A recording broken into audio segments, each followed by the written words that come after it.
إن الحمد لله نحمده ونستعينه ونستغفره ونعوذ بالله من شرور أنفسنا وسيئات أعمالنا. من يهده الله فلا مضل له ومن يضلل فلا هادي له، وأشهد أن لا إله إلا الله وحده لا شريك له، وأشهد أن محمدا عبده ورسوله. أما بعد، فإن خير الحديث كتاب الله، وخير الهدي هدي محمد صلى الله عليه وسلم، وشر الأمور محدثاتها، وكل محدثة بدعة، وكل بدعة ضلالة، وكل ضلالة في النار. يا أيها الذين آمنوا اتقوا الله حق تقاته ولا تموتن إلا وأنتم مسلمون.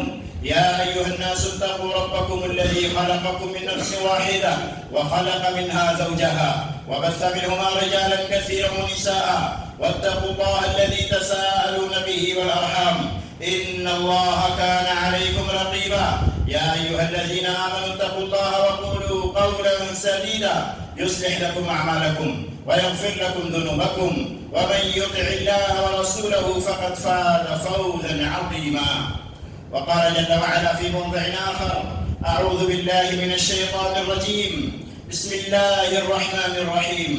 إن عدة الشهور عند الله 12 شهرا في كتاب الله يوم خلق السماوات والأرض منها 4 حرم ذلك الدين القيم فلا تظلموا فيهن أنفسكم وقاتلوا المشركين كافة كما يقاتلونكم كافة واعلموا أن الله مع المتقين.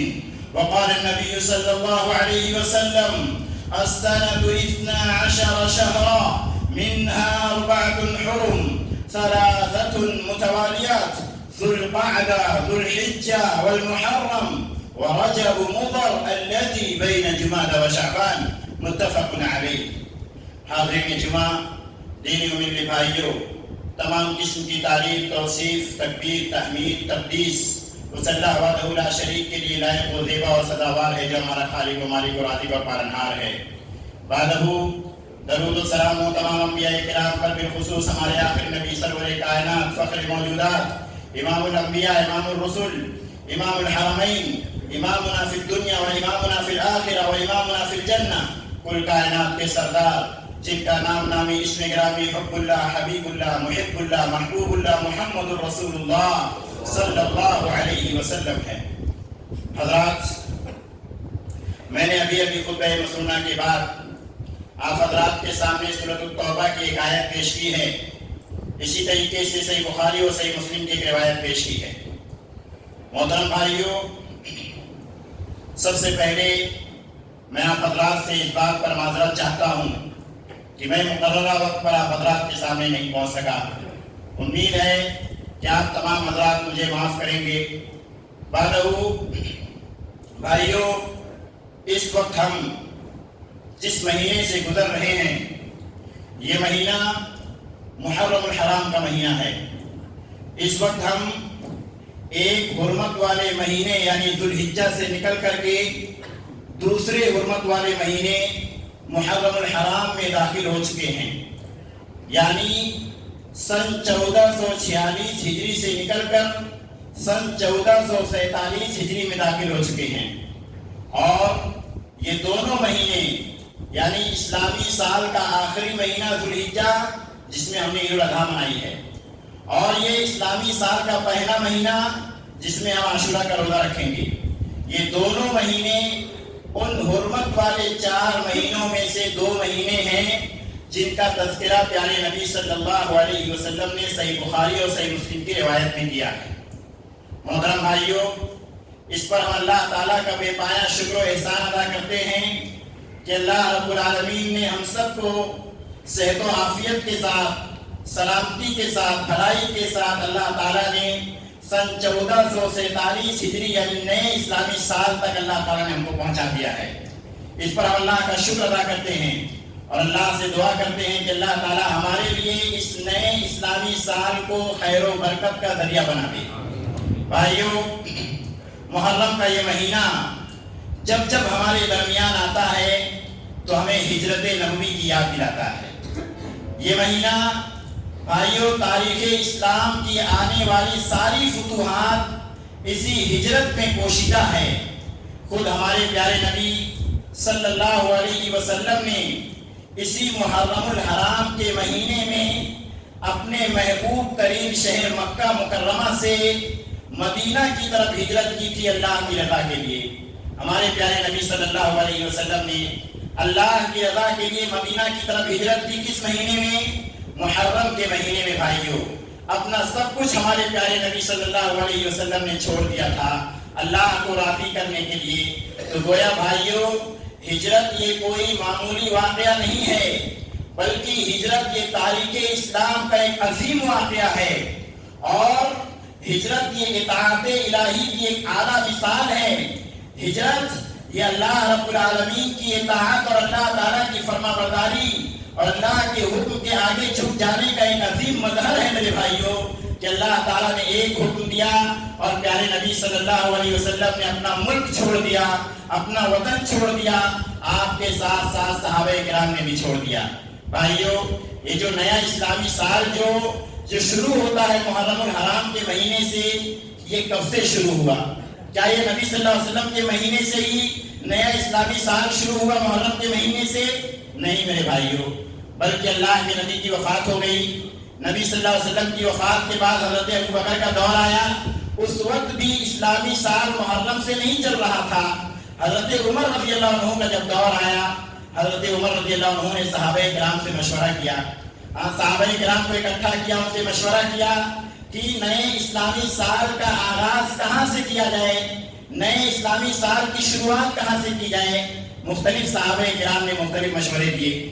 کسی صحابی نے کہا کہ اللہ کے نبی صلی اللہ علیہ وسلم جس تاریخ کی ولادت ہوئی، اللہ کے نبی صلی اللہ علیہ وسلم جس تاریخ کو پیدا ہوئے، وہیں سے نئے سال کی شروعات کر دی جائے، اسی مہینے سے شروعات کر دی جائے۔ اور کسی نے کہا کہ اللہ کے نبی صلی اللہ علیہ وسلم کو جس مہینے میں نبی بنایا گیا، بعثت نبوی کو موضوع بنا کر کے وہیں سے نئے سال کا آغاز کر دیا جائے۔ بھائیوں مختلف صحابہ کرام نے مختلف مشورے کیے، لیکن بھائیوں حضرت عمر رضی اللہ عنہ وہ خلیفہ وقت تھے، دور-اندیش تھے، صاحب بصیرت تھے، عقل و فہم کے مالک تھے۔ سارے صحابہ کرام کے مشورے سننے کے بعد حضرت عمر رضی اللہ عنہ نے یہ طے کیا کہ نیا اسلامی سال کا آغاز اس مہینے سے ہوگا جس مہینے میں پیارے نبی صلی اللہ علیہ وسلم نے ہجرت کی تھی۔ محترم بھائیوں یہ محرم الحرام کا یہ مہینہ یہ انتہائی احترام والا مہینہ ہے، یہ حرمت والا مہینہ ہے، یہ عظمت و تقدس والا مہینہ ہے۔ کیوں ہے؟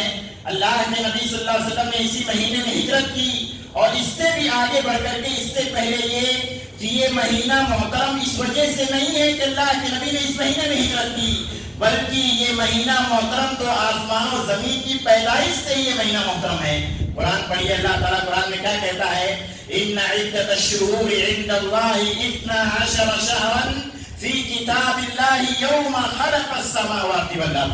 اللہ تعالیٰ نے کیا کہا کہ مہینوں کی تعداد اللہ کے نزدیک 12 ہے، اللہ کی کتاب میں یہ بات محفوظ ہے، اور کب سے ہے؟ جب سے اللہ نے آسمان و زمین کو پیدا کیا، اور اسی پر بات ختم نہیں کی، بلکہ مزید آگے کہا منہا اربعۃ حرم، اور ان 12 مہینوں میں سے 4 مہینے کون سے ہیں؟ حرمت والے ہیں، عظمت والے ہیں، تقدس والے ہیں۔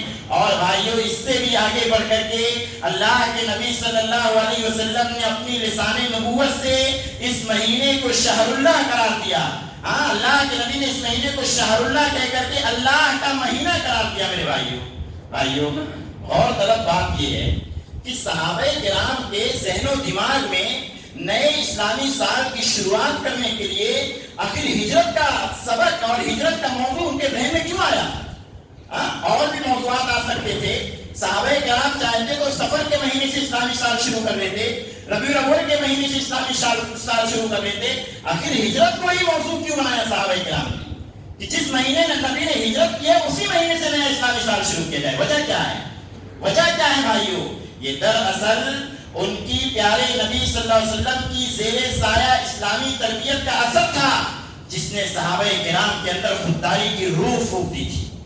صحابہ کے اندر خودداری کی روح پھونک دی تھی کہ صحابہ کرام نے نئے اسلامی سال کی شروعات کرنے کے لیے ایرانیوں اور یہودیوں کی رائج کردہ تاریخ کی طرف دیکھنا بھی گوارا نہیں کیا اور محرم الحرام کے مہینے کو نقطۂ آغاز بنا کر کے یہیں سے اسلامی سال کی شروعات کی۔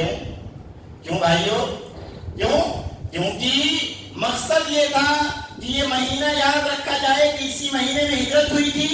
دوسرا مقصد یہ تھا کہ اسلام کی خاطر صحابہ کرام نے جو مال چھوڑا، جان چھوڑا، اپنی جان کی قربانی دی، اپنے مال چھوڑ دیے، اپنے رشتہ داروں کو چھوڑ دیا، ملک چھوڑ دیا اپنا، یہ قربانی آنے والے وقت میں قیامت تک کے مسلمانوں کے ذہن و دماغ میں یہ قربانی ہمیشہ محفوظ رہے اور مسلمانوں کو یہ سبق دیا کہ اگر اللہ کے لیے ملک چھوڑنا پڑے تو چھوڑ دو، اللہ رب العالمین کے لیے اگر مال چھوڑنا پڑے چھوڑ دو، جان کی قربانی دینی پڑے دے دو۔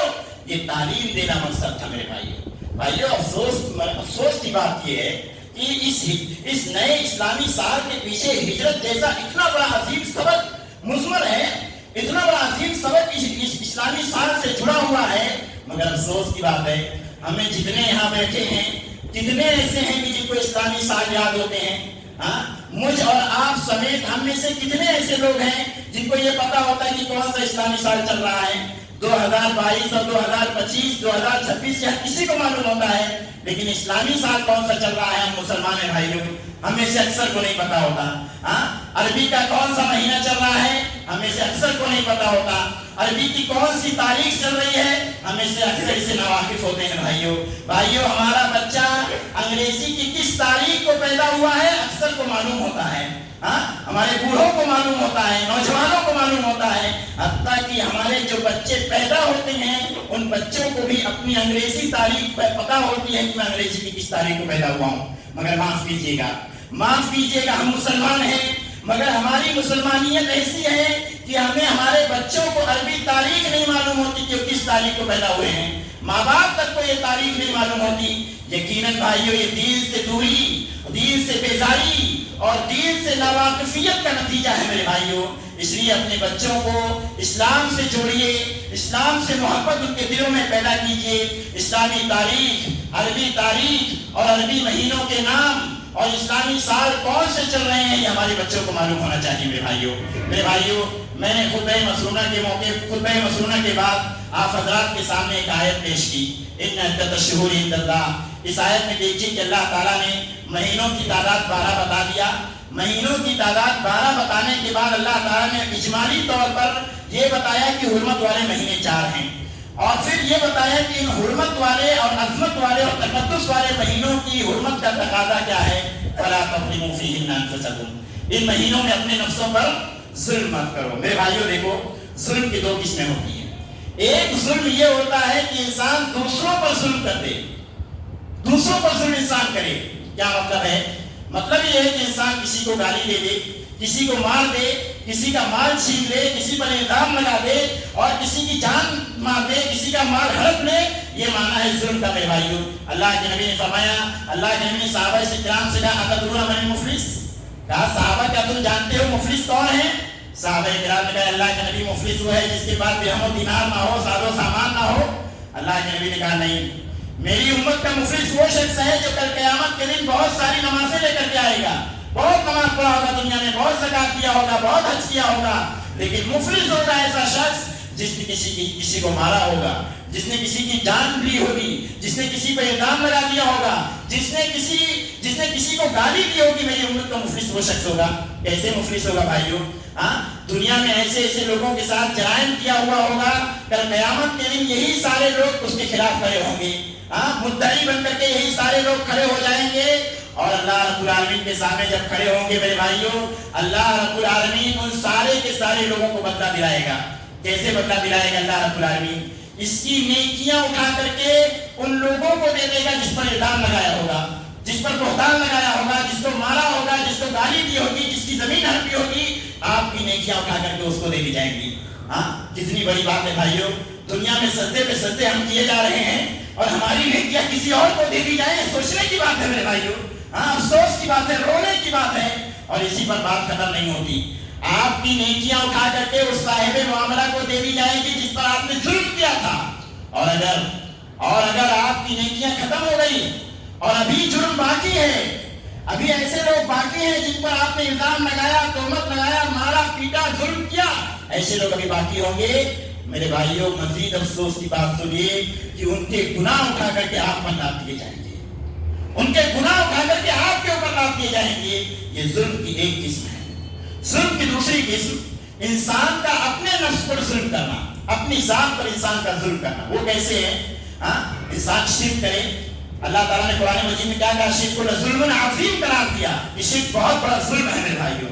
انسان نماز نہ پڑھے، انسان گناہ کرے، انسان چوری کرے، یہ سارا کا سارا انسان کا اپنی ذات پر ظلم ہے کہ انسان اپنے آپ کو جہنم کا ایندھن بنا رہا ہے۔ اور میرے بھائیوں، یہ حرمت والے مہینے سے ہم گزر رہے ہیں، محرم الحرام کا مہینہ ہے، اس مہینے سے ہم گزر رہے ہیں، ہم مسلمان ہیں، ہمیں تو احساس تک نہیں ہوتا کہ ہم محرم کے مہینے سے گزر رہے ہیں۔ اگر ایسے موضوعات پر جمعہ کے خطبے میں بات نہ کی جائے تو کتنے ایسے مسلمان ہوں گے جن کو پتہ بھی نہ چلے کہ محرم کا مہینہ آ چکا ہے، جب تک کہ 10 محرم نہ آ جائے، تازیہ نہ اٹھائی جائے۔ بدعت کے نام سے ہم نے اس مہینے کو مشہور کر دیا میرے بھائیوں۔ افسوس کی بات ہے میرے بھائیوں، اس مہینے کا احترام ہمارے دل سے ختم ہو گیا ہے۔ آپ سوچنے کی بات ہے، اس دور کے جو کفار و مشرکین تھے، جو دور جہالت کے تھے، ان کے یہاں اس مہینے کا اتنا احترام تھا کہ اس مہینے میں لڑائی جھگڑا نہیں کیا کرتے تھے، اس مہینے میں جنگ و جدال سے باز آ جایا کرتے تھے۔ حتیٰ کہ اگر ان کا جانی دشمن جس کو وہ سالہ سال سے تلاش کر رہے ہوتے تھے، اگر وہ بھی اس مہینے میں مل جاتا تھا تو اس مہینے میں اس پر بھی وہ لوگ جنگ و جدال اس سے نہیں کرتے تھے۔ کیوں؟ اس مہینے کا احترام تھا ان کے نزدیک۔ اور ہمارا معاملہ یہ ہے کہ یہ مہینہ ہمارے درمیان آتا ہے، گزر جاتا ہے، جیسے پہلے چل رہے تھے ویسے ہی اس مہینے کو بھی ہم آسانی کے ساتھ گزار دیتے ہیں۔ بہت بڑا المیہ ہے میرے بھائیوں، یہ مہینہ قابل احترام ہے، عظمت کے لائق ہے، تعظیم کے لائق ہے یہ مہینہ۔ کیوں میرے بھائیوں؟ یہ مہینے، اس مہینے کا احترام دراصل اللہ کا احترام ہے میرے بھائیوں۔ بہت بڑی بات ہے، اس مہینے کا احترام دراصل اللہ کا احترام ہے، اس لیے کہ اس مہینے کو محترم کس نے بنایا؟ اللہ تعالیٰ نے بنایا اس مہینے کو محترم۔ اللہ تعالیٰ نے اس مہینے کو محترم بنایا۔ اگر اس مہینے کی احترامیت کو ہم کھو دیں تو گویا ہم نے اللہ رب العالمین کے احترام کو کھو دیا ہے، کیونکہ اللہ کی ذات ہی نے اس مہینے کو محترم بنایا ہے۔ بھائیوں، اس مہینے میں ہمیں خصوصی طور پر گناہ سے بچنا چاہیے، اور اگر ہم گناہ سے بچ جا رہے ہیں تو ایسی صورت میں ہمیں یہ مہینہ یہ تعلیم دے کر کے جا رہا ہے کہ جیسے اس مہینے میں گناہ سے بچ رہے ہیں، آنے والے مہینوں میں بھی، عام مہینوں میں بھی ایسے ہی ہم کو گناہوں سے بچنا ہے، ایسے ہی گناہوں سے اجتناب کرنا ہے۔ یاد رکھیے بھائیوں، اس مہینے میں، حرمت والے مہینوں میں کیا جانے والا گناہ عام گناہ نہیں مانا جائے گا، بلکہ بڑا گناہ تصور کیا جائے گا۔ اس مہینے میں کیا جانے والا گناہ بڑا گناہ تصور کیا جائے گا، اس لیے کہ دو جرم کیا ہے آپ نے، ایک تو گناہ کیا اور ایک تو اس مہینے کی عظمت اور تقدس کا کھلواڑ کر دیا آپ نے۔ اس مہینے کی عظمت کو آپ نے پامال کر دیا، دو گناہ تصور کیا جائے گا میرے بھائیوں۔ اس مہینے میں کوشش کرنا چاہیے زیادہ سے زیادہ نیکیاں اکٹھا کرنے کی، حسنات اکٹھا کرنے کی، طاعات اکٹھا کرنے کی ہمیں زیادہ سے زیادہ کوشش کرنا چاہیے میرے بھائیوں۔ کیسے کوشش کرنا چاہیے؟ اس مہینے میں زیادہ سے زیادہ نوافل کا اہتمام کریں، زیادہ سے زیادہ صدقات و خیرات کریں، یہ حرمت والے مہینے ہیں، اور روزے رکھنے کی کوشش کریں میرے بھائیوں۔ اس مہینے کا احترام ایسے ہی ہمارے اندر ہونا چاہیے جیسے ہم مسجد کا احترام عام جگہوں کے مقابلے میں کرتے ہیں۔ آپ باہر ہوتے ہیں لیکن جیسے ہی ہم اور آپ مسجد میں آتے ہیں، مسجد میں شور نہیں کرتے، مسجد میں جھوٹ نہیں بولتے، مسجد میں لڑائی جھگڑا نہیں کرتے۔ کیوں؟ کیونکہ یہ مسجد ہے، اللہ کا گھر ہے۔ ہم لوگوں کو ہم سمجھاتے ہیں مسجد ہے، مسجد میں چلاؤ مت، مسجد میں شور مت کرو، کیونکہ اللہ کا گھر ہے۔ تو میرے بھائیوں، یہ مہینہ بھی تو اللہ کا مہینہ ہے، یہ شہر اللہ کہا اس مہینے کو اللہ کے نبی نے کہ اللہ کا مہینہ ہے، یہ بھی تو اللہ کا مہینہ ہے، تو اس کا بھی تو احترام لازم ہے نا، اس کا بھی احترام کرنا چاہیے، اس کا بھی پاس و لحاظ رکھنا چاہیے میرے بھائیوں۔ اسی طریقے سے بھائیوں، اس مہینے میں ہمیں کثرت سے روزے رکھنے کی ترغیب ہمارے پیارے نبی صلی اللہ علیہ وسلم نے دلائی ہے۔ آپ دیکھیے پیارے نبی نے کہا افضل الصیام بعد رمضان شہر اللہ محرم، یہ کہہ کر کے اللہ کے نبی نے اس مہینے کی عظمت کو اجاگر کیا، اور اللہ کے نبی نے صاف الفاظ میں یہ بتایا کہ رمضان المبارک کے روزے کے بعد نفلی روزے جو ہم رکھتے ہیں، ان سارے کے سارے روزوں میں سب سے اہم روزہ یہ رمضان کا روزہ ہے۔ کیا کہا؟ افضل الصیام بعد رمضان شہر اللہ محرم۔ پتہ یہ چلا جتنے نفلی روزے ہم رکھتے ہیں اس میں سب سے افضل روزہ کون سا ہے؟ یہ محرم کا جو عاشورہ کا روزہ جو ہم اور آپ رکھتے ہیں، میرے بھائیوں دور جہالت میں اس مہینے کا اتنا احترام تھا۔ اللہ کے نبی صلی اللہ علیہ وسلم کو دیکھیے آپ کہ پیارے نبی صلی اللہ علیہ وسلم جب مدینہ آتے ہیں، لوگوں کو دیکھتے ہیں، یہودیوں کو دیکھتے ہیں، اللہ کے نبی صلی اللہ علیہ وسلم روزہ رکھے ہوئے ہیں۔ اللہ کے نبی ان سے پوچھتے ہیں کہ تم نے یہ روزہ کیوں رکھا ہے؟ وہ لوگ کہتے ہیں ھذا یوم عظیم نجی اللہ فیہ موسیٰ وغرق فرعون، کہتے ہیں یہ ہمارے نزدیک یہ بہت عظیم دن ہے۔ کیوں بہت عظیم دن ہے؟ کہ یہودیوں نے کہا کیونکہ نجی اللہ فیہ موسیٰ، اللہ رب العالمین نے اسی دن حضرت موسیٰ علیہ السلام کو فرعون سے نجات دلائی تھی، اور وغرق فرعون، اور فرعون کو غرقاب کر دیا تھا، سمندر میں ڈبو دیا تھا۔ بھائیو اللہ کے نبی صلی اللہ علیہ وسلم نے جب یہ بات سنی تو پیارے نبی صلی اللہ علیہ وسلم نے کیا جواب دیا؟ اللہ کے نبی نے کہا فَنَحْنُ أَحَقُّ بِالْمُوسَى وَأَوْلَى مِنْكُمْ، اللہ کے نبی نے کہا ہم موسیٰ علیہ السلام کے تم سے زیادہ حقدار ہیں، ہم موسیٰ علیہ السلام کی خوشی میں تم سے زیادہ شریک ہونے کے حقدار ہیں۔ اور اللہ کے نبی صلی اللہ علیہ وسلم نے خود بھی روزہ رکھا اور اپنی امت کو بھی ترغیب دلائی، لوگوں کو بھی رغبت دلائی۔ میرے بھائیو یہ عاشورہ کا یعنی 10 محرم کا جو دن ہے، یہ ایسا دن ہے کہ جس دن ظلم پر انصاف کی جیت ہوئی تھی، یہ ایسا دن ہے جس دن ظلم پر انصاف کو جیت ملی تھی، یہ ایسا دن ہے جس دن انسانی تاریخ کا سب سے بڑا ظالم، انسانی تاریخ کا سب سے بڑا جابر، انسانی تاریخ کا سب سے بڑا سفاک، انسانی تاریخ کا سب سے بڑا متکبر، انسانی تاریخ کا سب سے بڑا خوریز، انسانی تاریخ کا سب سے بڑا باغی، سب سے بڑا طاغی، خاطی اور عاصی قسم کا شخص وہ فرعون، اسی تاریخ کو 10 محرم کی تاریخ کو فرعون جیسا ملعون و مطرود شخص سمندر میں ڈوب کر کے ہلاک ہوا تھا۔ اسی محرم کی 10 تاریخ کو فرعون کا غرور کچلا گیا تھا، اسی محرم کی 10 تاریخ کو فرعون تباہ و برباد ہوا تھا، جس کی خوشی میں حضرت موسیٰ علیہ السلام اور ان کی قوم نے روزہ رکھا تھا۔ میرے بھائیوں تو اللہ کے نبی صلی اللہ علیہ وسلم نے بھی اپنی امت کو رغبت دلائی۔ بھائیوں اس واقعے سے یہ معلوم ہوتا ہے، فرعون کی زندگی سے یہ سبق سیکھنے کو ملتا ہے آج کے ظالموں کو کہ ظلم ہمیشہ باقی رہنے والا نہیں ہے، ظلم کا انجام آخرت میں تو بہت بھیانک ہے، دنیا میں بھی خطرناک ہوتا ہے ظلم کا انجام، ظالم کبھی بچنے والا نہیں ہے۔ دیکھیے فرعون جیسا ظالم دنیا میں بچ نہ سکا، آج کے سارے ظالموں جابر کو سبق سیکھنا چاہیے فرعون کی زندگی سے۔ موت کا وقت جب قریب آیا وہ بھی کلمہ توحید پڑھنے کے لیے تیار تھا، مگر جب موت کا گرگرا آ جائے اس کے بعد کلمہ کوئی انسان کو کوئی فائدہ نہیں پہنچاتا۔ میرے بھائیوں اللہ کے نبی صلی اللہ علیہ وسلم نے اپنی خود بھی روزہ رکھا عاشورہ کا اور اپنی امت کو بھی رغبت دلائی، ساتھ ہی اللہ کے نبی نے انتہائی اہم جملہ کہا لئن بقیت الی قابل لأصومن التاسع، اللہ کے نبی نے کہا کہ اگر میں آنے والے سال اگر زندہ رہوں گا تو میں 10 محرم کے ساتھ 9 محرم کا بھی روزہ رکھوں گا۔ کیوں؟ تاکہ یہودیوں کی مخالفت ہو سکے۔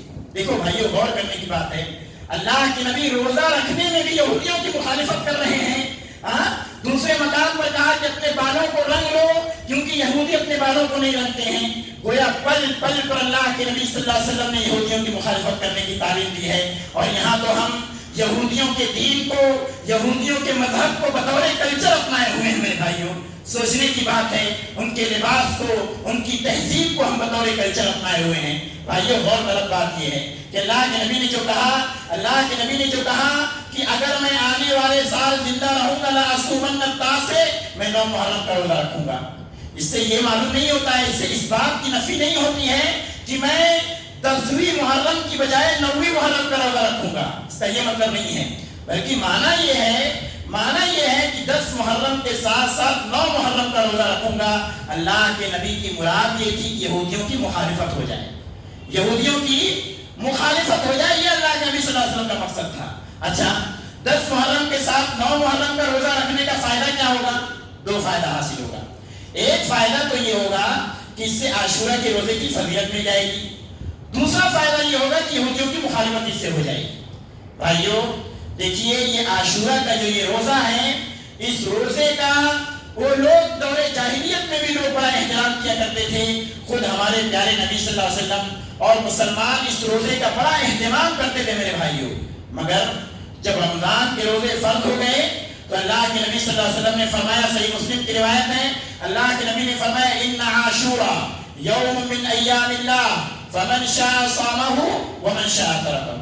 اللہ کے نبی نے کہا لوگوں، عاشورہ کا دن یہ اللہ کے دنوں میں سے ایک دن ہے، جو چاہے روزہ رکھے، جو چاہے روزہ چھوڑ دے۔ میرے بھائیوں، محرم الحرام کے اس مہینے میں سب سے اہم کام اور سب سے اہم چیز جو ہوتا ہے اور ہوتی ہے اور ہونا بھی چاہیے وہ کیا ہے؟ یہی عاشورہ کا روزہ رکھنا ہے، یہی عاشورہ کا روزہ رکھنا ہے۔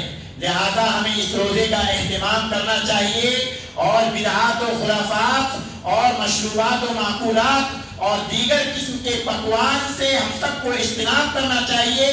ایسی مجلسیں جہاں صحابہ کرام کو نشانہ بنایا جاتا ہو، ایسی مجلسیں جہاں صحابہ کرام کو موضوع بحث بنایا جاتا ہو، ایسی مجلس میں شامل ہونے سے اجتناب کرنا چاہیے۔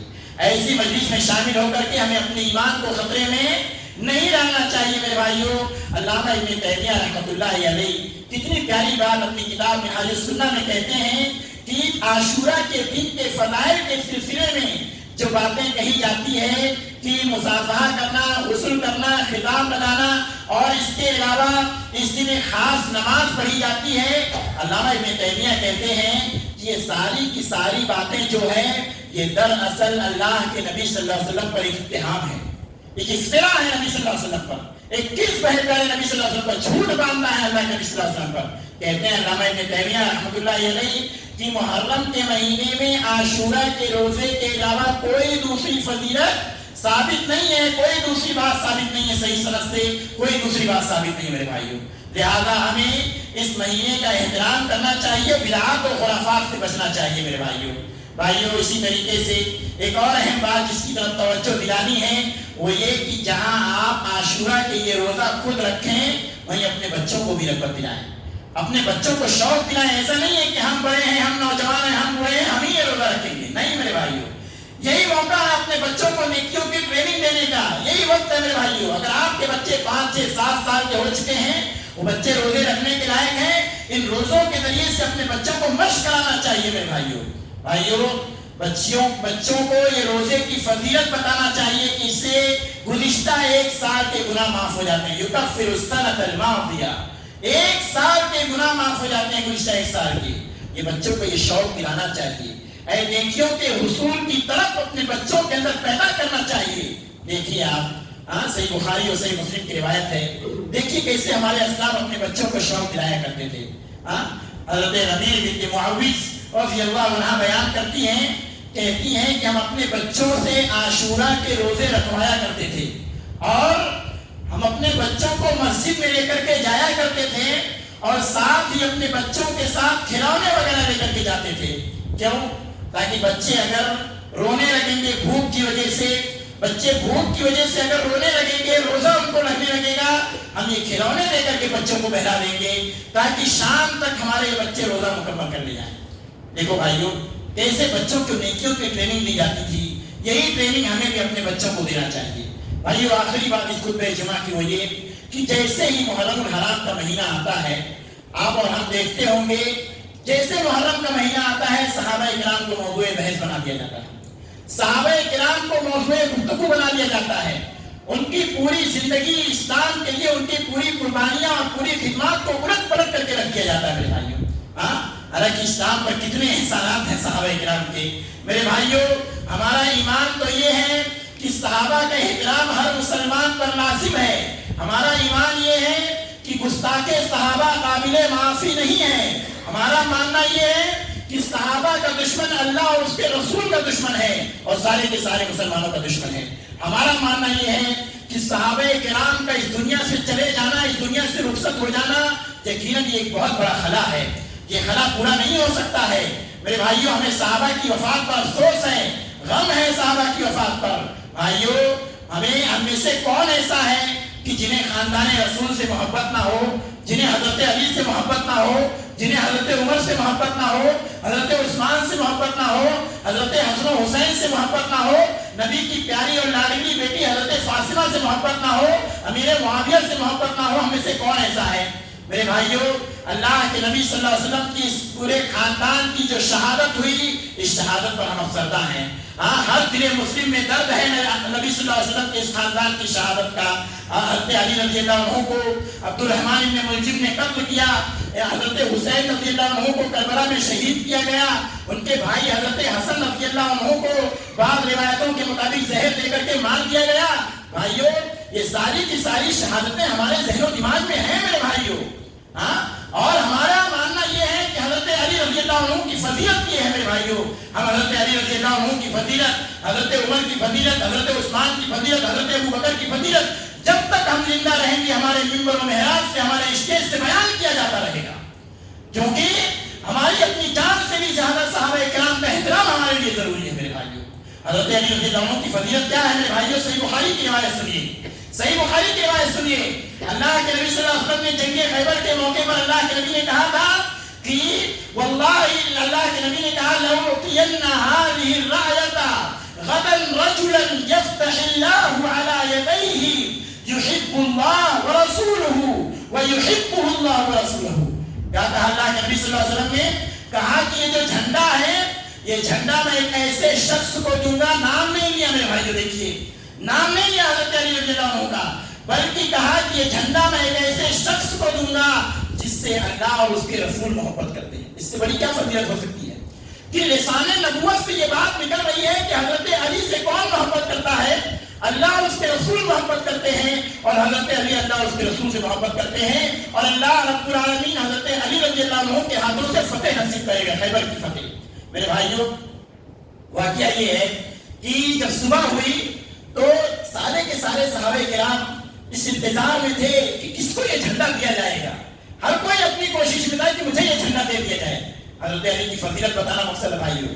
دیکھیے صبح ہوئی, اللہ کے نبی نے کہا علی حیدر کہاں ہے؟ حضرت علی کو ڈھونڈنے لگے. لوگوں نے کہا کہ اللہ کے نبی صلی اللہ علیہ وسلم حضرت علی اپنے گھر پہ ہیں, ان کی آنکھ میں چوٹ لگی ہوئی ہے اور ان کو آنکھ سے دکھ نہیں رہا ہے, بیمار ہے حضرت علی رضی اللہ عنہ. اللہ کے نبی نے صحابی رسول حضرت سلمہ ابن اکوع کو بھیجا, کہا جاؤ بلا کر کے لے کے آؤ. وہ جاتے ہیں اپنے ساتھ میں لے کر کے آتے ہیں, اور اللہ کے نبی صلی اللہ علیہ وسلم اپنا لعاب نکالتے ہیں اور حضرت علی رضی اللہ عنہ کی آنکھ پر لگاتے ہیں. سبحان اللہ. دیکھیے بھائیو اس سے بڑی کیا فضیلت ہو سکتی ہے کہ اللہ کے نبی کا لعاب جس کے جسم پر پڑ رہا ہو, کیا فضیلت ہو سکتی ہے اس سے بڑھ کر کے؟ کتنے خوش نصیب تھے کہ انہوں نے نبی صلی اللہ علیہ وسلم کا چہرہ دیکھا تھا. بھائیو اللہ کے نبی اپنا لعاب لگایا حضرت علی کی آنکھ پر, اور آنکھ شفا ملی حضرت علی رضی اللہ عنہ کو. اس کے بعد اللہ کے نبی نے حضرت علی رضی اللہ عنہ کو کہا علی جاؤ ان کے درمیان پڑاؤ ڈالو اور ان کو اسلام کی تعلیم دو, اسلام کی دعوت دو. اللہ کے نبی صلی اللہ علیہ وسلم ان کو تعلیم دی اور وہ گئے, ان کو اسلام کی دعوت دی. اللہ کے نبی صلی اللہ علیہ وسلم نے ساتھ ایک جملہ کہا تھا, ساتھ حضرت علی کو جملہ کہا تھا فواللہ لَأَن يَهْدِيَ اللَّهُ بِكَ رَجُلًا وَاحِدًا خَيْرٌ لَكَ مِنْ أَن يَكُونَ لَكَ حُمْرُ النَّعَمِ. اللہ کے نبی نے کہا تھا علی اگر تمہارے ہاتھ پر اللہ نے ایک آدمی کو اگر ہدایت دے دی, یقین مانو 100 سرخ اونٹوں سے بہتر ہے. علی رضی اللہ عنہ کو اللہ کے نبی نے کہا.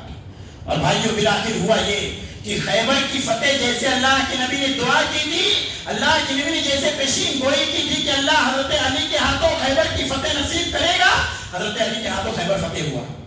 خیبر فتح ہوا حضرت علی کے ہاتھوں. یہ تو حضرت علی کی فضیلت ہے, مزید بیان نہیں کیا جا سکتا. اور آگے چلیے حضرت حسن و حسین کی فضیلت دیکھیے میرے بھائیوں. پیارے نبی صلی اللہ علیہ وسلم نے حضرت حسن و حسین کے بارے میں کہا تھا, کیا کہا تھا؟ کہا تھا اللہ میں ان دونوں سے محبت کرتا ہوں, تو بھی ان سے محبت کر لے. یہ اللہ کے نبی صلی اللہ علیہ وسلم نے کہا تھا. اور اسی پر بس نہیں بلکہ اللہ کے نبی نے کہا تھا من احبہما فقد احبنی ومن ابغضہما فقد ابغضنی. جو حسن و حسین سے محبت کرے گا وہ گویا مجھ سے محبت کرتا ہے, جو حسن و حسین سے نفرت کرے گا وہ مجھ سے نفرت کرتا ہے. اور یہی ہمارا ایمان ہے, یہی ہمارا ایمان ہے میرے بھائیوں. اور آگے چلیے اللہ کے نبی صلی اللہ علیہ وسلم نے دوسری روایت میں کہا حضرت حسن اور حضرت حسین کے بارے میں, اللہ کے نبی نے کہا ہما ریحانتان من الدنیا. یہ حضرت حسن اور حضرت حسین میں دنیا کے 2 پھول ہیں. کتنی بڑی بات ہے بھائیوں. اور آگے چلیے حضرت حسن و حسین کی مزید فضیلت سنتے جائیے. اللہ کے نبی صلی اللہ علیہ وسلم نے کہا ان الحسن والحسین سیدا شباب اہل الجنہ. اللہ کے نبی نے کہا کہ حسن و حسین جنتی نوجوانوں کے سردار ہیں میرے بھائیوں. کیا فضیلت بیان کی جائے ہمارا منبر و محراب سے, کم پڑ جائیں گے میرے بھائیوں, خطبات دروس کم پڑ جائیں گے. اور آگے چلیے میرے بھائیوں, آئیے مختصراً حضرت فاطمہ کی فضیلت بھی جان لیجیے. حضرت فاطمہ کی فضیلت بھی جان لیجئے. جب خانوادے رسول کی بات چل رہی ہے تو حضرت فاطمہ کا بھی مختصر تذکرہ ہو جائے. اللہ کے نبی صلی اللہ علیہ وسلم حضرت فاطمہ رضی اللہ عنہا کے بارے میں کہا کہ فاطمہ سیدۃ نساء اہل الجنہ، کہ حضرت فاطمہ جنت میں داخل ہونے والی عورتوں کی سردار ہیں. اور میرے بھائیوں، حضرت فاطمہ کے بارے میں یہ بات اپنے ذہن میں رکھیے. یہی حضرت فاطمہ رضی اللہ عنہا ہیں کہ جنہوں نے کہا تھا کہ اگر میرا انتقال ہو جائے میرا جنازہ دن کے وقت نہیں رات کے وقت اٹھانا. کتنی بڑی بات ہے. کہا رات کے وقت میرا جنازہ اٹھانا. کیوں؟ کسی غیر محرم کی نظر میرے اوپر نہ پڑ جائے. ہائے ہائے، پیارے نبی صلی اللہ علیہ وسلم کی بیٹی تھی یہ. کتنا مرنے کے بعد بھی موت ہو گئی ہے اس کے بعد بھی اپنی حیا کی فکر ہے. اور آج ہماری خواتین ہوش کی حالت میں بے ہوشی کی زندگی گزار رہی ہیں. سوچنے کی بات ہے میرے بھائیوں. یہ گویا صحابہ کرام کے بارے میں کہ ہماری تعلیمات یہی ہیں جو علامہ امام طحاوی رحمۃ اللہ علیہ نے کہا ہے. کیا کہا؟ کہا وَنُحِبُّ أَصْحَابَ رَسُولِ اللَّهِ صلی اللہ علیہ وسلم وَلَا نُفَرِّطُ فِي حُبِّ أَحَدٍ مِّنْهُمْ وَلَا نَتَبَرَّأُ مِنْ أَحَدٍ مِّنْهُمْ. اللہ کے نبی صلی اللہ علیہ وسلم امام طحاوی رحمۃ اللہ علیہ نے کہا ہم صحابہ کرام سے محبت کرتے ہیں. ہم صحابہ کرام سے محبت کرتے ہیں. جو ان سے محبت کرے ان سے محبت کرتے ہیں. جو صحابہ سے نفرت کرے ہم ان سے نفرت کرتے ہیں. اور ساتھ ہی ساتھ انہوں نے یہ بھی کہا کہ طبقہ صحابہ کے کسی بھی صحابی سے اگر کوئی نفرت کرتا ہے تو گویا ایسا سرکشی کر رہا ہے، اس کے اندر منافقت ہے، اس کے اندر اللہ کی نافرمانی ہے، کفر ہے. ایسے شخص کے اندر کرنا کیا ہے؟ صحابہ کی وفات تو ہو گئی، شہادت ہو گئی، کرنا کیا ہے؟ صبر کرنا ہے بھائیوں. ایسے موقع پر ہم سب کو صبر کرنے کی تعلیم دی گئی ہے میرے بھائیوں. صبر کرنا چاہیے. اور اسی طریقے سے غم منانے کی اجازت ہمیں نہیں دی گئی ہے. 3 دن سے زیادہ غم کی اجازت ہمیں نہیں دی گئی ہے. اس لیے جتنی اجازت دی گئی ہے اتنے پر ہی ہمیں اکتفا کرنا چاہیے. اور 3 دن میں جو غم منانے کی اجازت دی گئی ہے اس میں بھی کہا گیا ہے من لطم الخدود وشق الجیوب ودعا بدعوى الجاہلیہ لیس منا. اللہ کے نبی نے کہا کہ جو شخص اپنے گریبان پھاڑے اور اپنے گال پر تماچا مارے وہ شخص ہم میں سے نہیں ہے. لہذا ہمیں جو پیارے نبی صلی اللہ علیہ وسلم کی جو تعلیمات ہیں اس پر عمل کرنا چاہیے. اللہ تعالیٰ سے دعا اللہ تعالیٰ ہم سب کو کہنے سننے سے زیادہ عمل کرنے کی توفیق عطا فرمائے. رب العالمین جتنی باتیں بتائی گئی ہیں اللہ رب العالمین ساری کی ساری باتوں پر ہم سب کو عمل کرنے کی توفیق عنایت فرما. رب العالمین محرم الحرام کا عظمت والا مہینہ چل رہا ہے، اللہ تعالیٰ اس مہینے کی عظمت کو سمجھنے کی توفیق عطا فرما. رب العالمین اسی طریقے سے ہم عام مہینوں میں بھی اپنا تقویٰ، اپنا خوف اور اللہ رب العالمین اپنی خشیت ہمارے دلوں میں بٹھا دے. رب العالمین دنیا میں جہاں کہیں مسلمان پریشان حال مسلمانوں کی پریشانیوں کو دور فرما دے. رب العالمین مسلمانوں پر آسمان سے رحمتیں نازل فرما. رب العالمین مسلمانوں کو طاقت عطا فرما. رب العالمین عاشورہ میں جو روزہ ہم رکھیں گے اللہ تعالیٰ اپنی بارگاہ میں ہمارا یہ روزہ قبول فرما لے. اخلاص عطا فرما ہمارے اس روزے میں. اللہ رب العالمین ہمارے اس روزے کے ذریعے ہمارے پچھلے ایک سال کے گناہ معاف فرما دے. اللہ تعالیٰ مزید ہمیں اسی طریقے سے نیکیوں کے مواقع فراہم فرما. آمین وآخر دعوانا الحمدللہ رب العالمین. اقول قولی ھذا واستغفر اللہ لی ولکم ولسائر المسلمین من کل ذنب فاستغفروہ انہ هو الغفور الرحیم.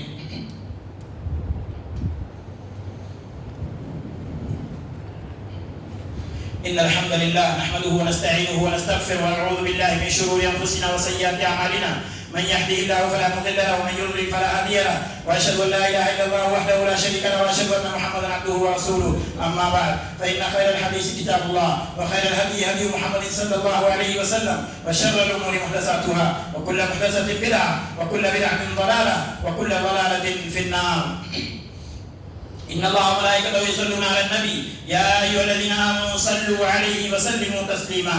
اللهم صل على محمد وعلى آل محمد كما صليت على إبراهيم وعلى آل إبراهيم إنك حميد مجيد. اللهم بارك على محمد وعلى آل محمد كما باركت على إبراهيم وعلى آل إبراهيم إنك حميد مجيد. عباد الله رحمني ورحمكم الله.